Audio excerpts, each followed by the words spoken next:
I put something out on Twitter before the fight ever, happened, in that, hey, if this is Frankie's last fight, let's just appreciate what kind of fighter he's been, what kind of person he is, his honesty, his integrity, what he's meant to the sport.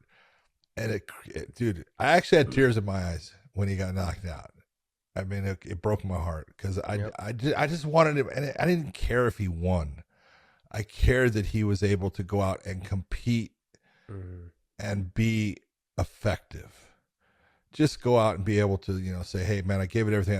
It was okay. I thought that, Chris was a tough fight for him. I thought Chris's his stand-up is super clean, and he's very accurate with his shots. He doesn't expend a lot of energy. But I thought if Frankie could get into the wrestling, that could give Chris Gutierrez a problem. And he just wasn't able to do it. And it was really, he was trying to, you could see he's trying to come in. That's when he got caught by the knee. Yeah. And, all I can say is this. Great win for Chris. You did exactly what you were supposed to do. You were a classy dude throughout that entire thing. Really appreciate a guy that has, some integrity as far as knowing exactly, who he fought and what that fight means to a lot of people, and to that guy, and his family was out there. So great win for Chris. Congratulations. For Frankie, I just want to say, man, dude, you will always be one of my heroes. You're a stud. I love the way you always approach the fight. I love the way that you just conducted yourself throughout your career. You were always a classy, freaking honorable guy that went out, gave everything you had, and most of the time came out on top. Sometimes you didn't, and that's just part of the sport. But whatever you do, brother, God bless you, man. I know you're whatever it's going to be, you're going to be a winner at it, because that's who you are. I mean, look, I texted him. I didn't talk about the fight, I know. Yeah, no, I text him beforehand and text back, and just, and I'll talk to him probably in a day or two, just give him a chance to take it all in. Realistically, it's like, I look at him, I'm not going to really even talk about the fight either. I just look at his career. And I could say that there was never a reason for him to go down to 45. Him going down to 45 was he was being pushed by the UFC. Yeah. And I actually had him beating Benson the second fight. I had him losing the first. It was close. But I had him beating Benson the second fight. So he should have been champ again, stayed at 55. All of what he does, it was relied on speed, his footwork, his wrestling, the way he changed angles on his takedowns. All of that. I think he would have continued to be champion for, a couple more fights there in the lightweight division. But who can say? Can you think of somebody off the top of your head, John, who's been in 3 different weight classes and fought in the top 5, and been ranked in the top 5 in 3 different weight classes? Can you give me another name? Man, that's a hell of a question right there. I mean, this guy, a little bit. This guy has outpunted the coverage every step of his life. Yeah. He is a guy that at 55, I trained with him and I knew how good he was, but I also trained with BJ Penn, and I was like, man, BJ's going to smoke him. Like, he's going to be able to get him down, and he fucking proved me wrong. And then not only did he prove me wrong, he proved me wrong again. Twice.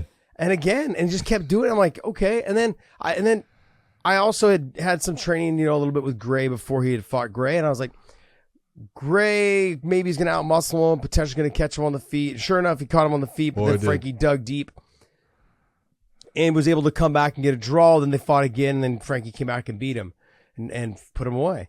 This is a guy that he could have started his career at 135. He was not a big. No, yeah, he could have. No, he couldn't have. John, he was couldn't walking have because there was no 135s around. Oh, Jesus. You asshole. Fucking. No, you're right. Size-wise, you're absolutely right. I mean, because I remember when he came and trained with us at AK, he was 153. Yeah. He could have made 135. He for sure could have made 45. That was the whole thing. Look, I can remember got Frankie fighting, and after the fight, his manager coming up and saying, "Hey, is there anything you think?" And I said, "Yeah, he needs to go down and weight." That he goes, "There's nowhere for him to go." I go, "I know, but he's too small." Yeah. I go, "You gotta. I don't know if it's hey, you got to try to pack some muscle on him or something." I said, "But he's so small." I go that it's going to be tough as he gets into the top, and he was already fighting. He's fighting guys like Tyson Griffin.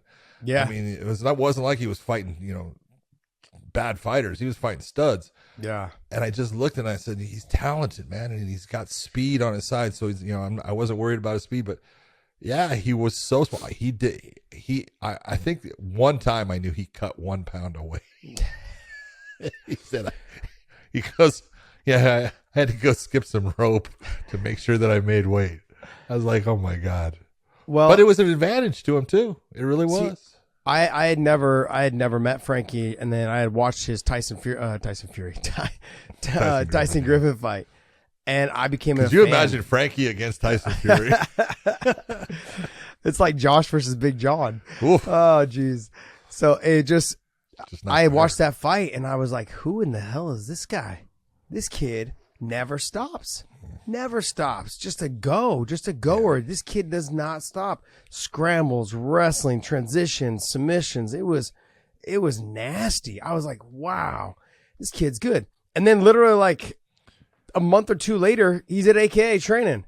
And so I was like, this is awesome. And then I basically invited him. So then he kind of moved in with me, him and Chris Ligori. They moved into my house, and we became friends ever since, man. And they were great people, great guys, and very respectful, and never looked back, man. These guys they've been friends for the longest time. Chris still working his corner, Chris still being part of it, there, and just great people. But I look, John, like I said, I don't look so much at towards the end, because look, Muhammad Ali towards the end of his career, he lost like 7 in a row? Yeah, he was losing fights. Yeah, he's losing a lot. And Frankie's lost, quite a few in this last, 4 or 5 fights. Chuck Liddell, same thing.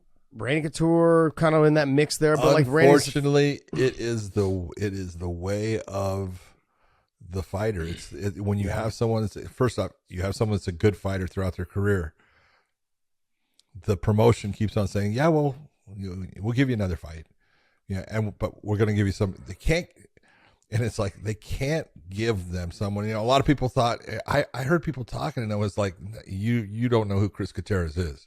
Yeah. Because a lot of people were saying, "Oh, they're handing Frankie a win." And I was like, dude, no. I'm telling you right now, Chris Gutierrez should be the favorite in this. Yeah.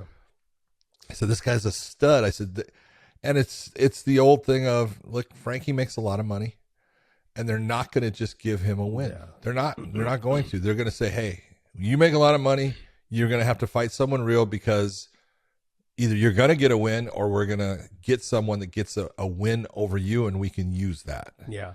And it is just the nature of the beast. I hate it. It's one of the things that I hate about, the sport of, fighting, but it's just the truth. It's reality. It's what it is. You either get yourself out early and say, you know what, I might be leaving a little bit on the table. Okay, no problem. Or you're going to push it to the end. And if you were that guy that, was somebody, they're going to use you. Yeah. They're going to try to get somebody else's name rising based upon beating you. Go to mybookie.ag, use that promo code Wayne, and they'll give you additional spending cash with your first initial deposit.